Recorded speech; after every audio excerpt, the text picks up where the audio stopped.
Sand and iron. That was the smell that hit him first, wafting up through the grate above his cell. Hot, dry sand baked all day under a sun that didn't set the way Earth's did. And under it, faint but unmistakable, the copper tang of old blood that no amount of raking ever fully worked out of an arena floor. Somewhere above, a crowd was chanting a word he didn't understand yet, in a rhythm that made his stomach turn before his brain caught up to why.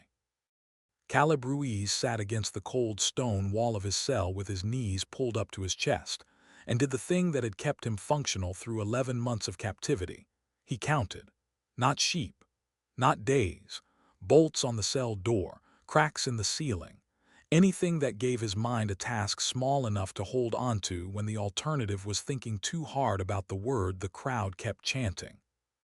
The cell itself was smaller than the sleeper cab on his old rig, which was a comparison he made often enough that it had stopped being funny to himself somewhere around month 4. Stone on 3 sides, a barred grate on the 4th, and a single thin mat that did nothing against the cold that seeped up out of the floor once the world's sun went down. He'd learned the rhythm of this place the way he'd once learned the rhythm of a long highway, where the light changed, when the guard patrols rotated, which hour of the night carried the coldest air through the grate. None of that knowledge had ever done him much good before tonight. Knowledge like that rarely got you anywhere in a cell. It just gave you something to hold onto so the hours didn't swallow you whole.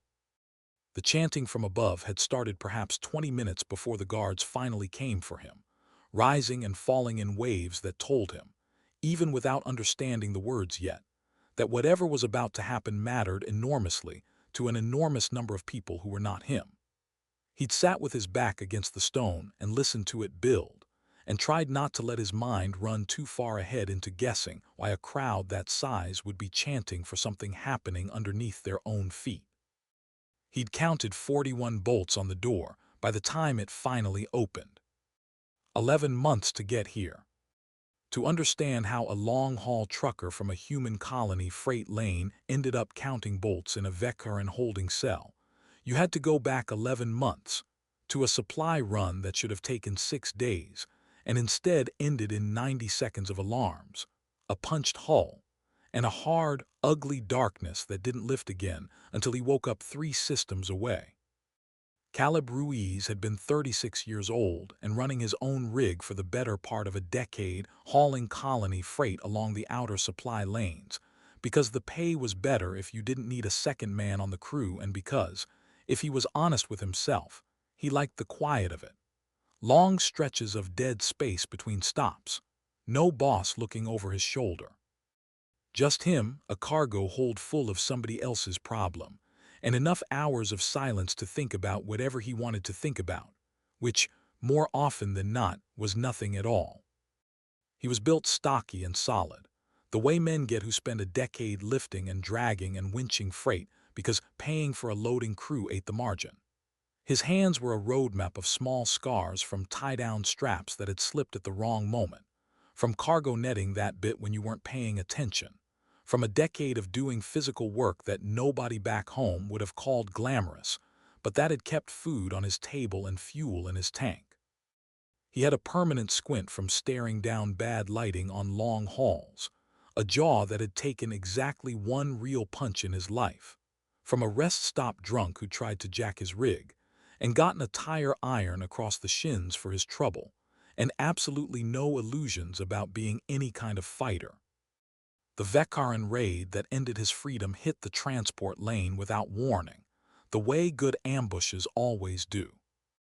His rig's proximity alarm screamed a half-second before a boarding grapple punched clean through his cargo hold's hull, and after that, his memory went to pieces, flashes of a boarding party in matte black raiding armor, the smell of ozone and torn metal, a jolt of something that felt like being hit by a truck rather than driving one, and then nothing at all until he woke up in a holding cell 3 systems away, with a translator implant grafted crudely behind his ear that ached whenever it was cold, and a slave collar locked around his throat that hummed faintly whenever he strayed too close to a cell wall. The 11 months since had been, in Caleb's own flat internal accounting, A slow education in exactly how little his life was worth to the people who now owned it. He'd been sold 3 times, first as raw labor to a mining consortium that worked him 14-hour shifts, hauling ore carts through tunnels too narrow for the veteran laborers who usually did job, then to a shipping magnate who used him for cargo work, not unlike his old freight-hauling life, except now unpaid and under threat. And finally, with no explanation offered at the time, to an agent working for someone the guards spoke of only in careful, lowered voices.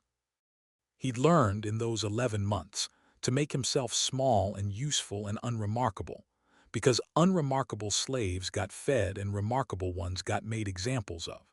He'd learned the Vekaran language well enough, through his translator implant's slow calibration and 11 months of forced immersion, to understand most of what was said around him, even when nobody bothered addressing him directly. He'd learned that his species was regarded, across most of the markets he'd passed through, as cheap, soft, disposable labor, good for lifting and hauling, and dying quietly when the work finally broke something in you that couldn't be fixed. He'd learned other things too, smaller things, the kind that didn't feel like lessons until you added them all up later. He'd learned which guards could be reasoned with, and which ones enjoyed the reasoning too much to ever be worth trying. He'd learned to eat every ration he was given the moment it arrived, because rations left sitting had a way of disappearing before you got back to them.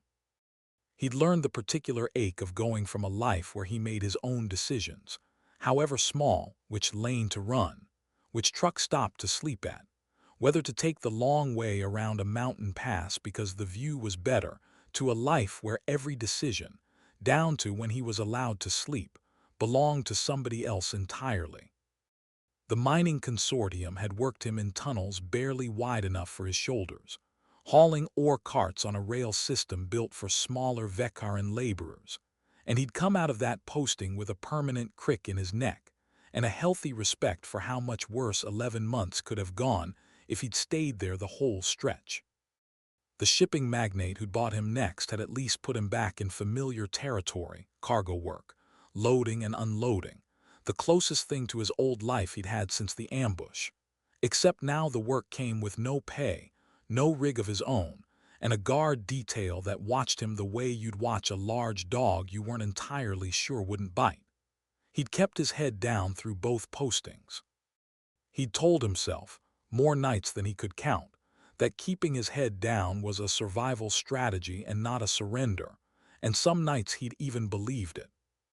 He had never, in 11 months, heard anyone suggest he might be good for anything else. That changed the night the guards came for him without explanation, marched him through corridors he hadn't walked before, and left him standing in a holding chamber beneath what he'd later learn was the largest fighting arena on the entire Vekaran homeworld, face to face with a woman who looked at him like she was inspecting livestock she already regretted buying. The wager. Sovereignaire Kessa Thrawn was tall even-seated, with skin like hammered bronze catching the low light of the holding chamber's lanterns, and a crest of bladed ridges swept back from a shaved scalp. A warrior caste marking, he'd learn later, that measured status in scars rather than jewelry, in a court where the usual signs of royalty meant considerably less than they might have elsewhere. She wore no crown at all.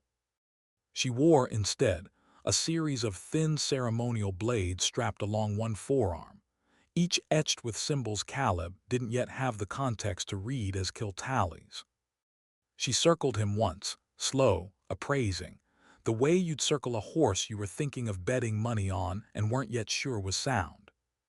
"You are the human they call Ruiz," she said, in a translated voice that carried none of the flat, dismissive contempt he'd braced himself for after 11 months of hearing variations of it. This was something colder, more calculating, the voice of a merchant weighing a very specific, very expensive transaction. "You have been sold 3 times in 11 months, mining labor, cargo labor, and now to me at a price my father's treasurer called an embarrassment." "Didn't get a say in any of those sales," Caleb said, because 11 months of captivity had burned most of the reflexive fear out of talking back, and what was left in its place was mostly just tired, flat honesty. Don't imagine I get a say in this one either. You do not, Kessa agreed.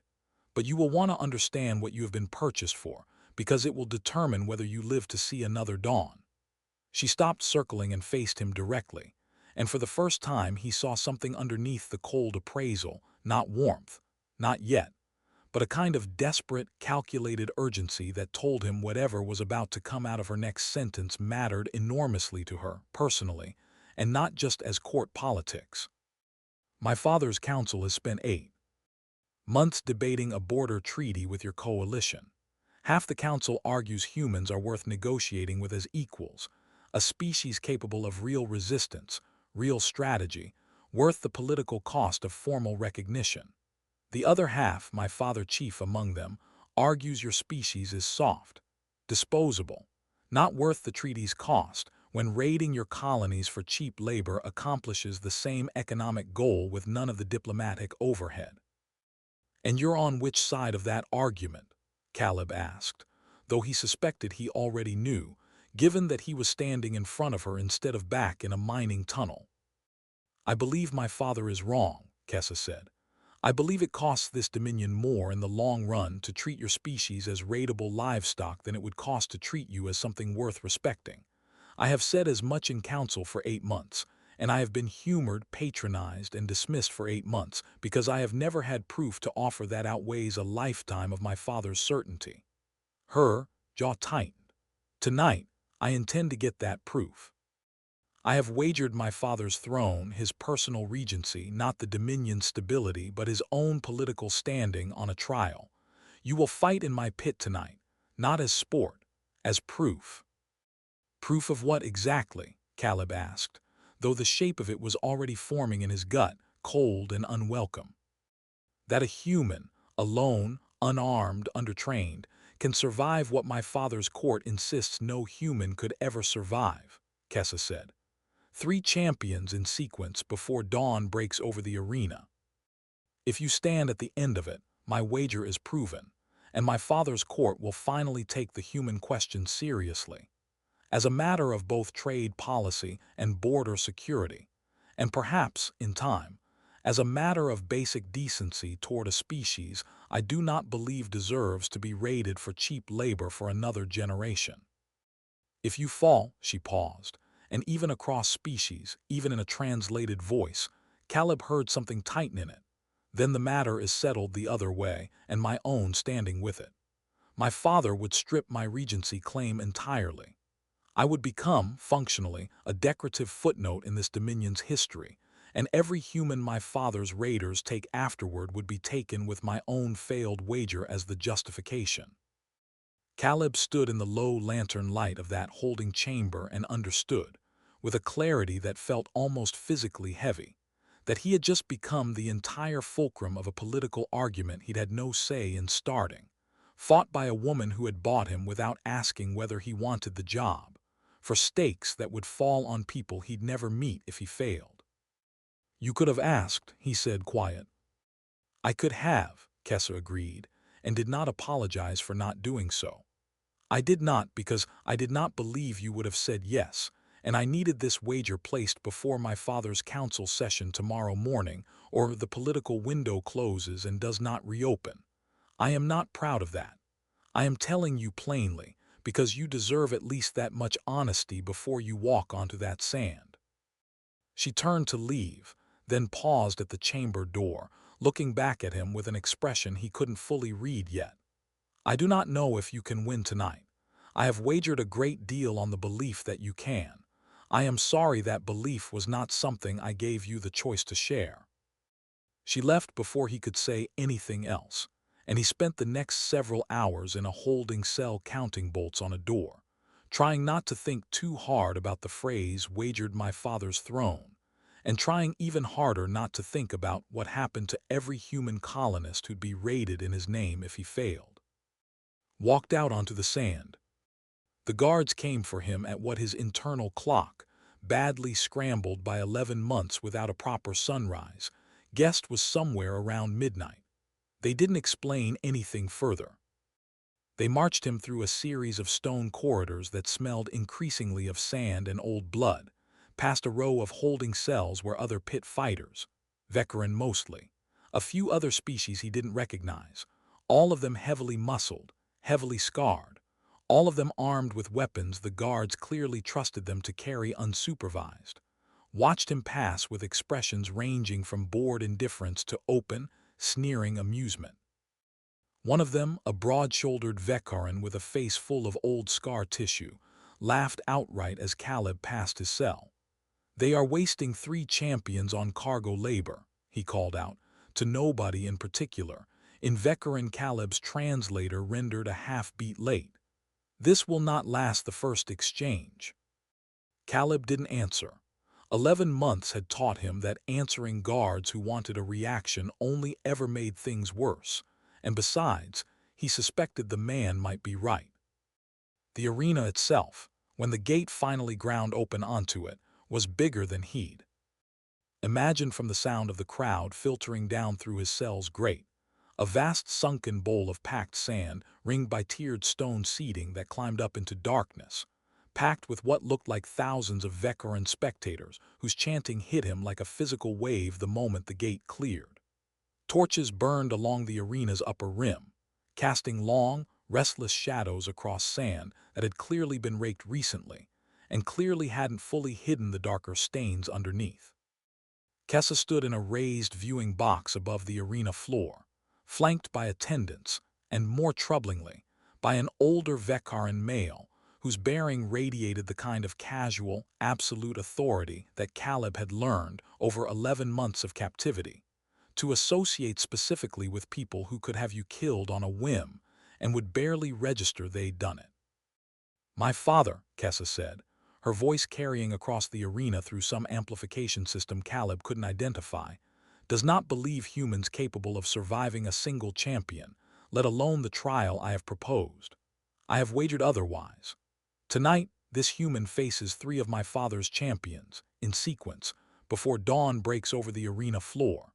If he stands at the end of it, my wager is proven, and my father's court will finally take the human question seriously.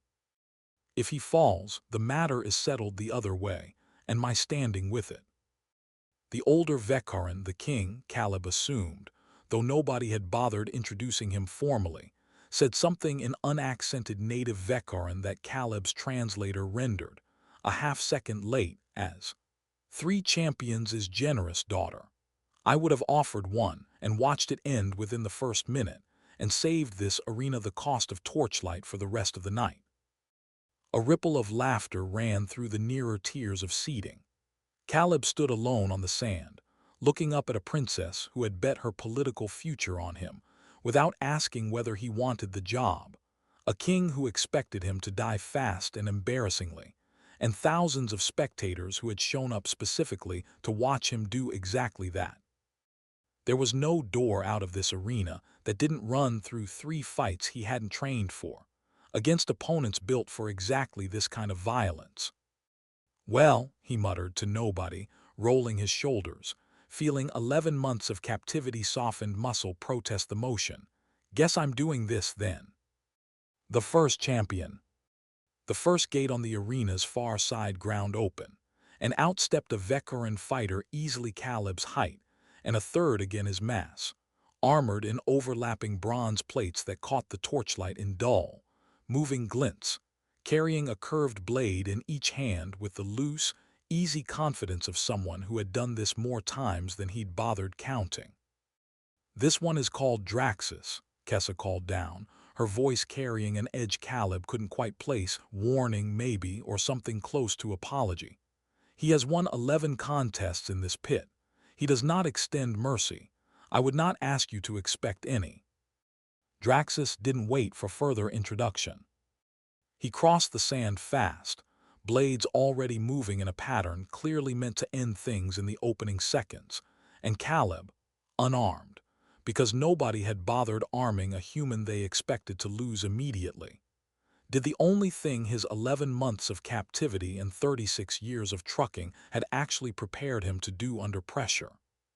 He watched the pattern instead of panicking at it, The way you watch a jackknifing trailer instead of freezing at the sight of it, looking for the one gap the motion couldn't cover. He found it in Draxus's third strike, a wide, committed swing that opened the fighter's guard for a fraction of a second longer than the previous two. And instead of trying to block a blade with bare hands, which would have cost him fingers at best, he stepped inside the swing's arc entirely, closing distance instead of retreating from it, and drove a solid trucker's shoulder into Draxus's exposed ribs with the same low, braced momentum he'd have used to shove a jammed cargo pallet off a loading dock. It wasn't elegant. It knocked the wind clean out of a much larger opponent and bought Caleb exactly enough time to grab the wrist of Draxus's trailing blade arm and wrench it hard enough, using leverage instead of strength he didn't have, to force the weapon loose into the sand. Draxus recovered fast, faster than Caleb expected, faster than the fight's opening exchange had suggested he could, and the next several minutes cost Caleb more than he had to spare. A backhand strike from the remaining blade opened a shallow gash along his forearm when he threw it up to block an attack aimed at his throat, blood welling immediately and running warm down to his wrist. A follow-up kick caught him in the ribs and put him flat on the sand. The crowd's chanting spiking into a roar he felt more than heard through the ringing in High's skull. He tasted grit and copper and distantly thought about his rig's cab, about long, empty highways, about anything that wasn't the immediate fact of a curved blade somewhere above him he couldn't quite track. He got up anyway, because 11 months of captivity had taught him, if nothing else, that staying down was its own kind of decision, and it wasn't one he'd made yet. He won the fight not through strength, but through endurance he hadn't known he had until he needed it. Draxus, built for short, devastating bursts of violence against opponents who typically didn't last long enough to test his stamina, started, gradually, to slow, his strikes losing precision as the fight ran past the 2-minute mark into territory his own conditioning apparently hadn't prepared him for. Caleb, bleeding from the forearm gash, bruised along one whole side of his ribs, breathing hard through a jaw clenched against the pain, kept moving, kept absorbing glancing blows instead of direct ones, kept circling and waiting for the moment Draxus's guard opened one more time. It opened in the fight's 4th minute. Caleb didn't hesitate. He grabbed the champion's remaining blade arm, used the man's own forward momentum against his own balance, and put 11 wins face first into the sand hard enough that Draxus didn't get back up before the arena's own combat officials called the match. The crowd's chanting shifted, mid-roar, into something closer to a confused murmur. Caleb stood over a fallen champion twice his mass, chest heaving, blood dripping steadily off his fingertips into the sand, and allowed himself exactly 1 second of grim, exhausted relief before the reality of what was still coming settled back over him. He looked down at his hands, one scraped raw along the knuckles, the other still gripping the wrist he'd used to disarm Draxus, both of them shaking now that the immediate danger had passed, and his body had a spare second to register everything it had just been asked to do. 11 months of captivity had softened muscle he used to take for granted, and the fight had found every one of those soft places and made him pay for them individually. He flexed his fingers, testing that they still answered him properly, and decided they did mostly, and that would have to be good enough. Up in the viewing box, he caught a flash of movement, Kessa, leaning forward over the railing, one hand pressed flat against her own chest as though she'd been holding her breath the entire fight, and had only just remembered to let it out. Beside her, the king had gone very still, his earlier easy contempt visibly harder to summon back onto his face now that the sand in front of him held proof it might not be warranted. Caleb didn't have the luxury of watching either reaction for long. Somewhere off to his left, a gate mechanism ground and clanked, and he turned toward the sound with what little readiness he had left, because 11 months of captivity had also taught him that relief, in a place like this, was rarely allowed to last. The second champion. He got maybe 90 seconds to breathe before the second gate opened, and the fighter who emerged from it, smaller than Draxus, wiry, moving with a quick, economical grace that told Caleb immediately this was a very different kind of problem, carried no blade at all. She carried nothing but a set of bladed gauntlets fused directly to her forearms, and she moved like someone who had never once in her life needed a weapon that wasn't already part of her own body. Vesh, Kessa called down, and this time there was no attempt at warning in her voice at all, just flat, grim information. 17 contests. She does not tire the way Draxus tired. Do not count on the same trick working twice. Caleb, already bleeding from the first fight, already running on adrenaline instead of any real reserve of strength, understood immediately that she was right. Vesh didn't charge in wide, telegraphed patterns the way Draxus had. She circled, patient, probing, forcing him to keep turning on legs that were already tired, and every time he thought he'd found an opening, she was gone before he could commit to it, her bladed gauntlets flicking out in short, precise strikes that opened a half-dozen shallow cuts across his arms and shoulders before he'd even registered she'd moved. Each cut on its own was minor.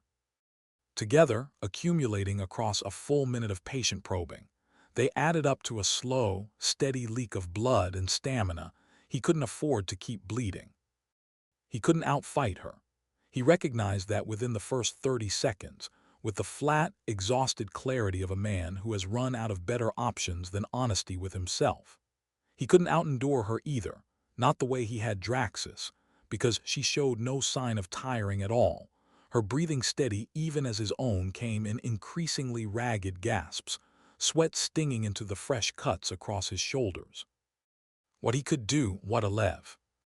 In months of captivity, spent mostly memorizing every inch of increasingly larger holding spaces out of sheer boredom and survival instinct, had trained him to do almost without thinking, was red terrain. And the arena floor, for all its vastness, was not empty.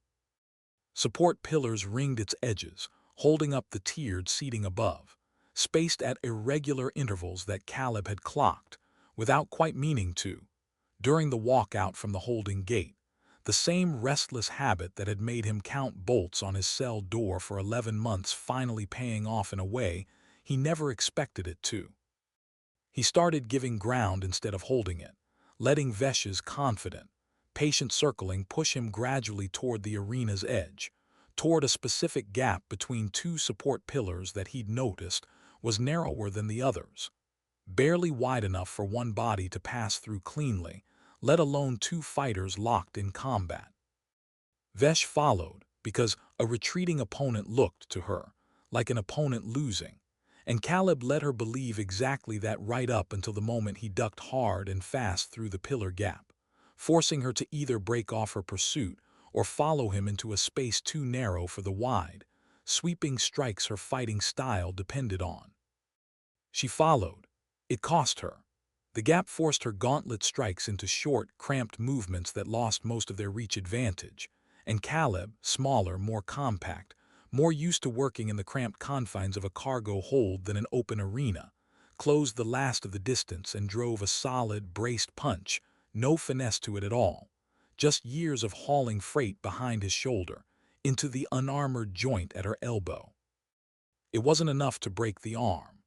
It was enough to make her drop her guard for the half-second he needed to get a grip on the gauntlet itself and wrench it hard against a joint it wasn't built to bend, forcing a cry of genuine pain out of a fighter who, 17 contests deep, had clearly not expected to feel much of that emotion again in this arena. She yielded before he had to do worse, dropping to one knee in the narrow pillar gap, her free hand raised in a gesture Caleb didn't need translated to understand. The arena went, for the second time that night, very quiet. He stood there a moment longer than he needed to, chest heaving, one hand braced against the cool stone of the pillar that had just saved his life, and let himself take stock of what the fight had actually cost. His shoulders were a patchwork of shallow cuts, none deep enough on their own to matter, all of them together stinging like he'd rolled through a bed of nettles. The forearm wound from the first fight had reopened somewhere in the scramble and was seeping steadily through its makeshift wrap again. His legs, when he finally turned to make his way back toward the open sand, felt less like legs and more like two lengths of rope somebody had forgotten to tie off properly. He thought, for one brief, dangerous second, about how good it would feel to simply sit down in the sand and not get back up. He thought about the guards who'd have to drag him off the field either way, one way standing and one way not, and decided the difference was worth whatever it cost him to keep his feet under him a while longer. "Two," Kessa called down from the viewing box, and there was something in her voice now that hadn't been there before the first fight even started. Not quite hope, not yet, but the ragged, disbelieving edge of a woman watching a bet she'd never fully expected to pay off start improbably to come due. "Two down, human. Morek remains. Dawn is close. Do not fall now." "Working on it," Caleb muttered, and started the long, unsteady walk back toward the center of the sand. The king's interruption. The silence didn't last. Before the third gate could open, the king rose from his seat in the viewing box, and the arena's amplification carried his voice down to the sand with an authority that needed no crowd noise to punch through it. "Two contests," he said, addressing Kessa but pitched loud enough for the whole arena to hear, "is not three, daughter, and I begin to suspect you knew this human's chances better than you let this council believe. I am altering the wager's terms. The final champion will not fight alone." Kessa's spine went rigid. That was not the agreement. "The agreement was proof," the king said. "I intend to make certain the proof is honest, and not merely a testament to how thoroughly you rigged the odds in your own favor beforehand. Morek fights alongside a second champion of my own choosing, effective immediately. If your human is truly what you claim, he will manage two at once as easily as he has managed one at a time so far." A murmur ran through the crowd, equal parts scandalized and delighted. The promise of an unfair fight, Caleb realized with a grim, exhausted clarity, being exactly the kind of spectacle a bored, wealthy crowd had actua. Ellie come here hoping for. Kessa's jaw tightened, her hands curling into fists at the viewing box railing, but there was nothing in Vekaran law, apparently, that let a sovereignaire override a sitting king's amendment to his own arena's rules. "This is not proof," she said, quiet, furious. "This is you making certain the wager fails regardless of what he's already shown you. This is me making certain the throne I am wagering does not rest on a rigged demonstration," the king said, unmoved. "If I am wrong about your species, human, prove it properly. If I am right, this ends now cleanly, and this Dominion's policy remains exactly what it has always been." Caleb, standing on bloodied sand with a bandaged forearm already soaking back through, absorbed the new terms with the same flat exhaustion he'd absorbed everything else that night. Two champions instead of one. No further explanation offered, and none owed to him. "Guess the deadline just got shorter," he muttered, rolling his aching shoulders one more time and turned to face the gate. Two at once. The third gate and a smaller side gate ground open together.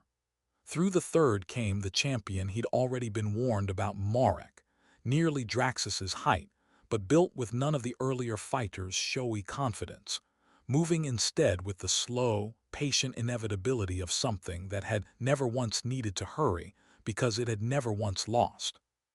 Through the side gate came a second fighter, younger, faster looking, carrying a long, weighted chain in each hand that she spun in loose, threatening arcs as she crossed onto the sand. "Morek," Kessa called down, her voice tight with barely restrained anger at her own father, undefeated 23 contests. Sella beside him, new to this arena but trained from childhood in chain work. "I am sorry, human. I did not choose this. I would not have chosen this." Caleb, swaying slightly on legs that had already spent everything they had twice over, looked across the sand at two opponents closing from different angles, and understood, without needing anyone to explain it further, that a straight fight against both of them at once was not survivable. He didn't have the strength left for one more grinding, minute-by-minute war of attrition, let alone two fighters attacking in coordination. So he didn't fight it as one problem. He fought it as two separate, smaller problems, the way he'd learned, over a decade of hauling freight, to break any job too big to look at all at once into pieces small enough to actually finish. He went for Sella first, the faster, less experienced threat, because chains needed room to build their arcs and the pillar-lined edges of the arena, the same terrain he'd used against Vesh, offered exactly the kind of cramped space that stole a chain fighter's advantage the way it had stolen Vesh's reach. He crossed the sand at a dead sprint that cost him what little reserve strength his legs had left, forcing Sella to either commit to a wide, telegraphed swing before she was fully set, or let him close the distance uncontested. She committed. The chain caught him a glancing blow across the shoulder that would have been far worse at full extension, numbing his whole arm on impact. But the strike's arc, cramped by the pillar's proximity, lacked the momentum to do the real damage it was built for. He absorbed it, staggered, and grabbed the chain's slack length before she could recover it, using his own falling weight to yank her off balance and into the pillar's stone edge hard enough to put her down, dazed, out of the fight without either of them needing to draw more blood over it. That left Morek, closing steadily across the open sand, unhurried, patient, 23 contests of undefeated confidence radiating off him in every unbothered stride. The third champion alone again. Caleb turned to face him with blood running freely down one arm, his other shoulder numbed from the chain strike, his legs shaking with the specific, bone-deep exhaustion of a body that had already spent everything it had twice over, and was now being asked for a third installment it genuinely might not have left to give. The sky above the arena's open roof had begun, almost imperceptibly, to lighten at its edges. Dawn, whatever passed for dawn on this world, was coming, and Caleb understood without needing anyone to tell him that dawn was the deadline. The wager's terms hinged on him still standing when the light broke properly over the sand, and he had, by his own rough estimate, maybe 10 or 15 minutes left before that happened, one way or the other. "You should not still be standing," Morek said, closing the last of the distance at his own unhurried pace, his voice carrying none of the earlier champion's contempt, something closer to genuine professional curiosity instead. "Draxus, Vesh, now Sella, you have taken 3 of this arena's champions in a single night, on legs that I can see are barely holding you. Our own weight, I do not understand how." "Wasn't planning to explain it mid-fight," Caleb said, circling wide, keeping his one good arm up, buying himself precious seconds to think instead of react. "Figured I'd save the post-game interview for after." He didn't have the strength left to win a fight on Morek's terms. He recognized that with the same flat clarity he'd applied to every previous problem that night. What he had, maybe, was one more idea, and the arena floor itself to make it work with, because the same rising dawn that marked his deadline was climbing now over the eastern rim of the seeding tiers, angled low and blinding across the sand in exactly the direction Morek currently faced him from. He gave ground again, deliberately, circling until the rising sun sat directly at his own back and squarely in Morek's eyes, forcing the champion to squint, to lose the fine visual tracking that 23 undefeated contests had clearly trained him to rely on completely. It cost Caleb a solid, brutal hit across the ribs when Morek, still dangerous even half-blinded, closed the distance faster than expected. A hit that dropped him to one knee on the sand, his vision swimming, blood from a fresh cut over his eyebrow running warm down the side of his face and stinging into his eye. He got up anyway. He'd gotten up every time so far. He wasn't about to stop with the finish line this close. He won the fight not with a single decisive blow, but with a slow, grinding accumulation of small ones. Every strike he landed, while Morek fought half-blind against the rising sun, every moment he used the champion's own momentum against a balance thrown off by squinted, uncertain footing. Every second he refused to stay down after a hit that would have ended the fight against a lesser opponent entirely. It ended when Morek, overextending on a strike he couldn't properly see coming his own way to land, stumbled across a stretch of sand still churned loose from the previous two fights. And Caleb, running on nothing but the last dregs of adrenaline and 11 months of stubborn refusal to be the thing everyone expected him to be, got a shoulder under the champion's overextended arm and used the last of his own weight, combined with Morek's own forward momentum, to put 23 undefeated contests flat on his back in the sand. He didn't have the strength left to hold him there. He didn't need to. Morek, staring up at a bleeding, swaying human who had, against every expectation the arena held for his species, still been standing when the fight ended, made no move to get back up at all. "Enough," Morek said, quiet, his voice carrying none of the earlier contempt at all. "The wager is proven. I yield." The arena's dawn light broke fully over the sand a few minutes later, gold and clean, and Caleb Ruiz stood in the center of it, barely, swaying, held upright by pure stubbornness more than any remaining strength, as three champions and one interloper lay defeated or yielding around him, and thousands of veteran spectators who had come expecting a slaughter sat in a silence that had nothing left of the earlier chanting in it at all. The king's second move. Kessa was already moving before the last echo of Marek's yield had died, down from the viewing box, across the arena floor, ignoring every protocol her own attendants clearly expected her to observe, until she was kneeling in the sand beside a barely conscious human, checking the worst of his wounds with hands that shook slightly despite her earlier composure. "You should not have survived this," she said. "I gambled my father's throne on a possibility, not a certainty. I did not fully believe it myself, and then he doubled the odds against you without warning, and I still did not believe it, and you proved both of us catastrophically wrong." "Yeah, well," Caleb managed, and his knees finally mercifully gave out from under him. He sat down hard in the sand, too exhausted to care how undignified it looked, blood and sweat drying together across most of his visible skin. "Neither did I, most of tonight. Turns out I had a bit more left than either of us figured." The king descended more slowly, his expression unreadable, and for a long moment the arena held its breath waiting to see whether he would honor a wager he had personally tried to rig against surviving. He didn't get the chance to answer in his own time. A commotion broke out at the arena's upper tiers, guards shouting, a scuffle, and then a voice cutting through the noise that Caleb, exhausted and bleeding, still recognized instantly as trouble by the reaction it produced in every veteran nearby. A court official, robes torn, was being half-dragged down through the seating by two of the king's own guard, shouting something about a council faction, and the border fleet that Caleb's translator struggled to keep pace with.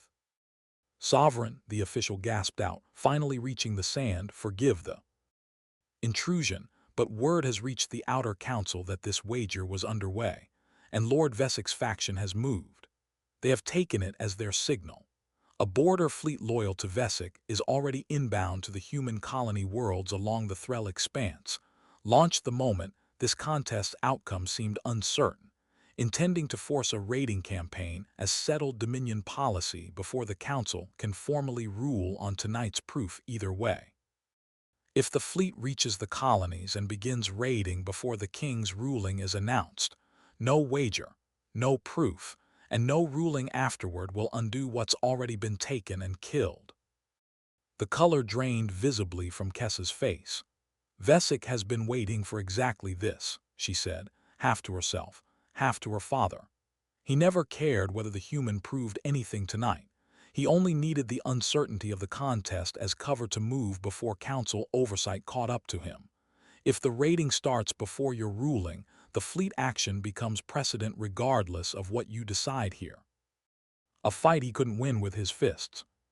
Caleb, still sitting in the bloodied sand, still barely able to hold his own head up, understood two things with sudden, cold clarity through the fog of exhaustion. The first was that the night's real fight had never actually been the one he'd just finished. The second was that this next one, unlike the last three, was not going to be solved by anything his fists, his shoulders, or his stubborn legs had left to give, because there was nothing physical left in him to give at all. "How long," he rasped, "till that fleet reaches the colonies?" "Estimates place them at the Threll expanse within the hour," the official said. "Faster, if they do not slow to observe standard approach protocols, which Vessex captains have never been known for." "And the king's ruling," Caleb said, forcing himself, with visible effort, back up onto unsteady feet, refusing the hand Kessa offered him, not out of pride but because he needed to know his legs still worked for whatever came next. "That's supposed to settle policy. Does it settle it fast enough to matter, or does Vessex fleet just do the raiding first and dare anyone to walk it back afterward?" "A formal ruling, transmitted with full royal authority, supersedes any faction commander's independent action," the king said, speaking for the first time since the commotion began, his earlier cold amusement entirely gone now, replaced by something that looked, on a face built for command, uncomfortably close to alarm. "But such a ruling requires council quorum to formally record, and quorum cannot be gathered and voting completed inside the hour that fleet needs to reach open engagement with your colonies." "Then don't gather quorum," Caleb said.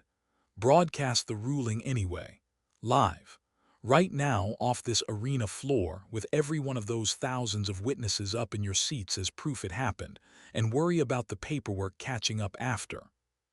"That is not how Dominion law functions," the king said.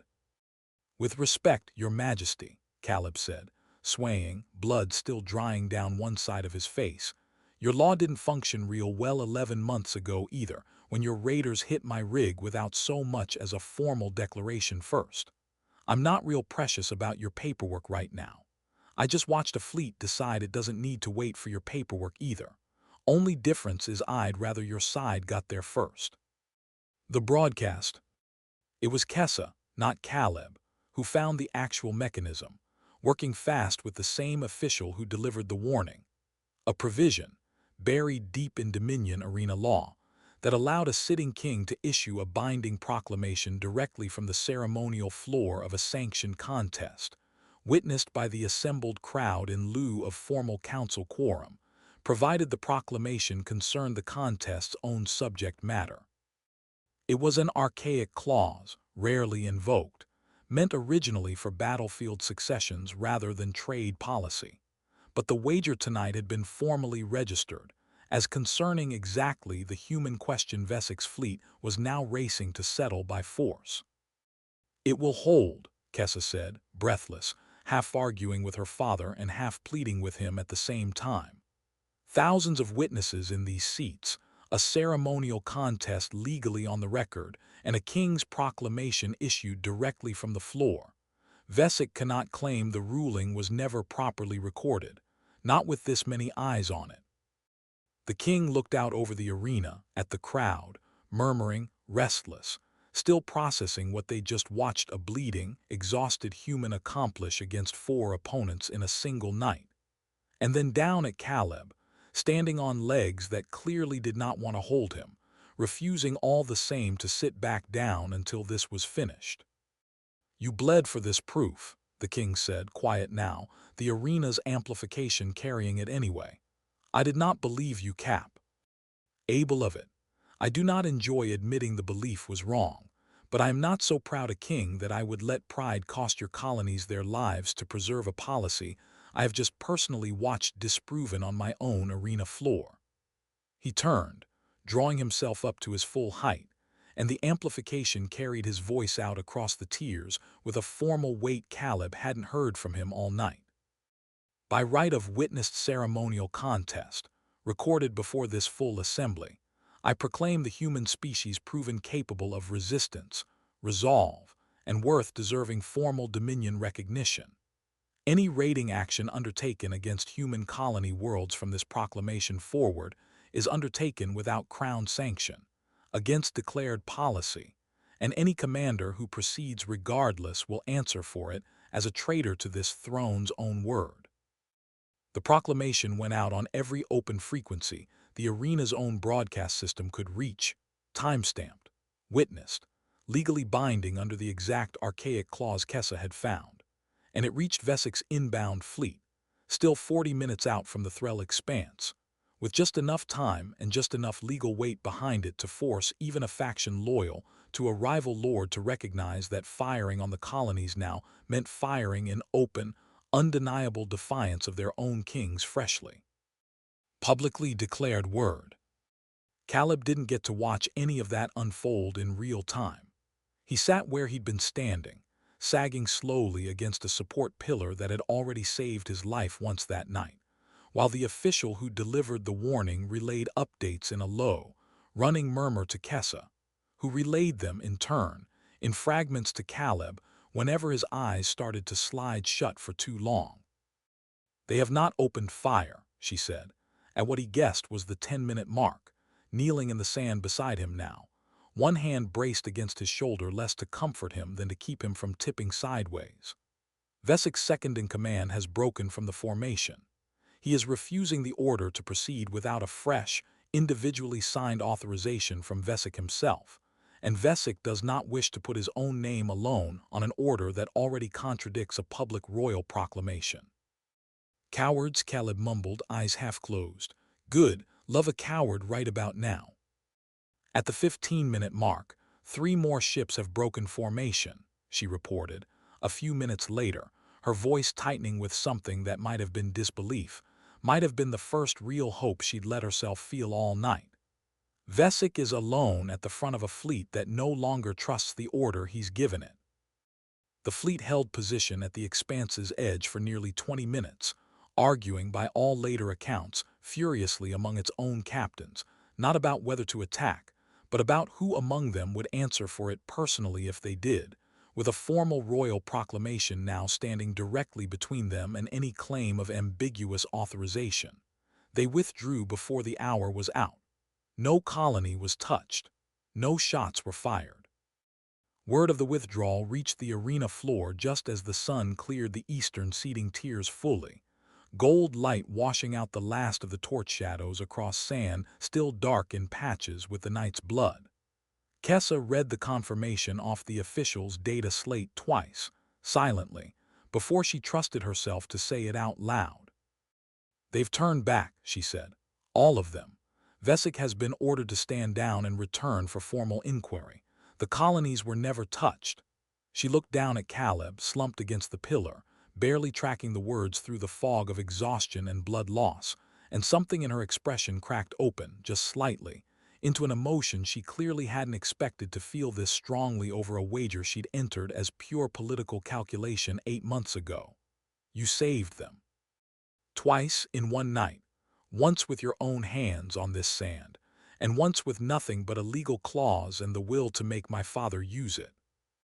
"Wasn't planning on doing either," Caleb said, or tried to. It came out mostly as a slurred mumble before the last of his strength finally, fully gave out, and the arena floor tilted up gently to meet him. After the wager, Caleb woke sometime later in a chamber considerably softer than any stone cell he'd occupied in 11 months, his forearm properly stitched instead of sure-trapped, his ribs strapped, an IV line doing something gently pleasant to the pain that had, until recently, occupied most of his attention. Kessa was sitting in a chair beside the bed when he opened his eyes, still wearing the same ceremonial blades along her forearm, though the cold, calculating merchant's assessment from the holding chamber the night before was entirely gone from her face now. "You should be resting," he said, voice rough. "I have done little else the last several hours but sit and watch you rest," she said. "I find I am not yet ready to stop." She studied him a long moment. "You forced my father into a ruling he did not want to make, using a legal clause my own official barely remembered existed, while bleeding from wounds that should have kept you unconscious. I do not know how to properly account for what you did tonight." "You could start," Caleb said, rubbing absently at the bare skin of his throat where the collar had, some time while he was unconscious, apparently been removed, "by telling me nobody's raiding my old colony lane anymore. That go a long way. Vesik has been formally stripped of his fleet command, and summoned to answer for acting against a crown proclamation, Kessa said. It will not undo 11 months of what was done to you personally. I am aware of that, and I do not offer it as though it does. But no further raids will be sanctioned under this throne while I have any voice left in that council, and after tonight, I suspect I will have considerably more voice in it than I did yesterday. That's a start, Caleb said, and allowed himself, finally, the ghost of a tired grin. Also wouldn't say no to a real bed on a permanent basis, and maybe a door I can lock from the inside. 11 months on stone floors puts a man off camping. Kessa laughed, an unguarded, startled sound, the kind that seemed to surprise her as much as it did him. And for the first time since the holding chamber the night before, the exhaustion in her face gave way, briefly, to something that looked almost like relief. Done, she said. All of it. Starting with the bed because you have more than earned it. I would say you have earned a kingdom for what you did tonight, except I suspect you would only ask what the maintenance costs were before agreeing to take it. Damn right I would, Caleb said, closing his eyes again, finally letting himself drift, for the first time in 11 months, toward a sleep that didn't feel like it was borrowed against a debt he'd never be allowed to pay off. Kingdoms come with a whole lot of paperwork. I've had enough of other people's paperwork deciding my life for one lifetime. He slept for the better part of 2 full days after that, waking only in fragments, a medic changing his bandages, Kessa's voice arguing with someone outside the chamber door about visiting hours, the smell of something actually cooked rather than rationed being set down within reach. By the time he woke properly, clear-headed for the first time since the ambush 11 months earlier, the light coming through the chamber's tall windows was the soft, ordinary gold of mid-afternoon rather than the harsh, dawn-lit gold of the arena floor. And for a long moment he simply lay there and let himself enjoy the fact that nobody was asking anything of him at all. Kessa found him sitting up when she came by that evening, a data slate tucked under one arm, and the change in her bearing since the wager was hard to miss even for a man who'd spent most of the last 2 days unconscious. She stood straighter. She met his eyes without the calculating weight she'd carried into that first holding chamber. Whatever the council session that had followed the wager had actually looked like, it had clearly reshaped more than just Dominion trade policy. Vesik's inquiry concluded this morning, she said, setting the slate down on the table beside his bed. Stripped of rank, stripped of council standing, exiled to the outer provinces to serve out whatever years he has left somewhere his ambition can do considerably less damage. My father presided over the ruling himself. He did not enjoy it. He did it anyway, publicly, on the record, because a king who reverses himself quietly after a proclamation like the one he made on that arena floor is a king nobody trusts the next time it matters. And the treaty talks, Caleb asked. The whole reason you bought a slave to fight 3 champions in the first place. Formal negotiations with your coalition reopen within the season, Kessa said. Full diplomatic recognition, not the raiding-adjacent trade arrangement my father's old policy allowed. It will take years to settle every term. But the foundation of it, the belief that your species is worth negotiating with as equals rather than raiding as livestock, that foundation is no longer a minority position in this Dominion's council. You did that. Bleeding on my arena's sand at an hour, I never should have asked you to bleed on it. Caleb was quiet for a moment, turning that over, thinking about 11 months of tunnels and cargo holds, and a slave collar that hummed against his throat whenever he strayed too close to a wall. Guess I should say you're welcome, he said finally, except I still remember real clear that none of this was my choice to begin with. You want to thank somebody properly. You can start by making sure the next human your people find on a raided freight lane gets asked before they get sold 3 times and thrown in a pit. Th.